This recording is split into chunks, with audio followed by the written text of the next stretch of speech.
Hey there, champions. Welcome back to another Read Aloud. We are still on Tales of a Fourth Grade Nothing by Judy Blume. We're on chapter 6, which is called Fang Hits Town. Here we go. Fudge liked his new bed a lot. There was just one problem. He fell out of it every night. By the fourth night, my mother and father got smart. They pushed the bed against the wall and surrounded the other side with chairs. Now there was no place for Fudge to fall. But every morning, my mother found him curled in one of the chairs. My father said they could have saved their money since Fudge was so happy sleeping in an old chair. On Saturday, we had to go to the dentist. He wanted to check Fudge's mouth again to make sure everything had healed all right since the flying experiment. Dr. Brown is an old friend of my father's. They went to school together. He's always saying he takes special good care of me and Fudge because we're chips off the old block. The old block being my father. His office is on the other side of the park. It's near Madison Avenue. My mother said we'd make a day of it, and wouldn't that be fun? I'd rather go to the movies with Jimmy Fargo, I told her. But we'll have such a good time, my mother said. The three of us will go out for lunch, and then we'll get new shoes for you and Fudge. I've been out to lunch with Fudge, I reminded her. He's growing up, Peter. He knows how to behave now. I'd still rather go to the movies with Jimmy Fargo. Well, you're coming with me, and that's that. I wasn't looking forward to my day, and Saturday morning is always the best day of the week. Every Saturday morning, I clean out Dribble's bowl. Sometimes, if Fudge is very good, I let him watch. I do it in the bathroom.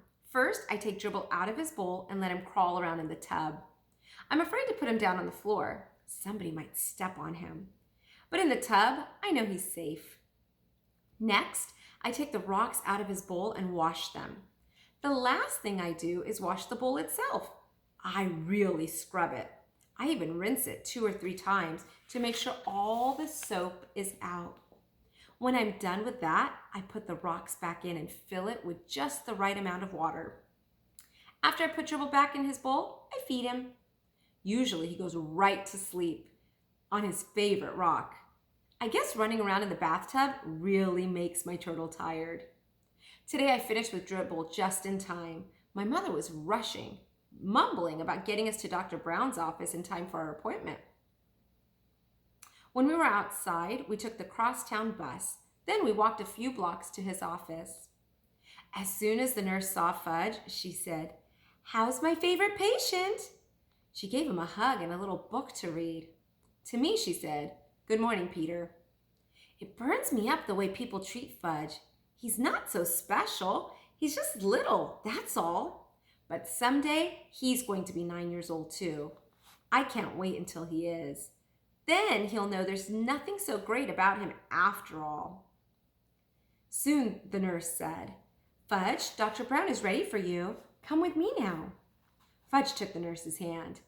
Dr. Brown has this rule about mothers in the examining room with kids. They're not allowed. Mothers are a big problem, Dr. Brown told me once. I agreed.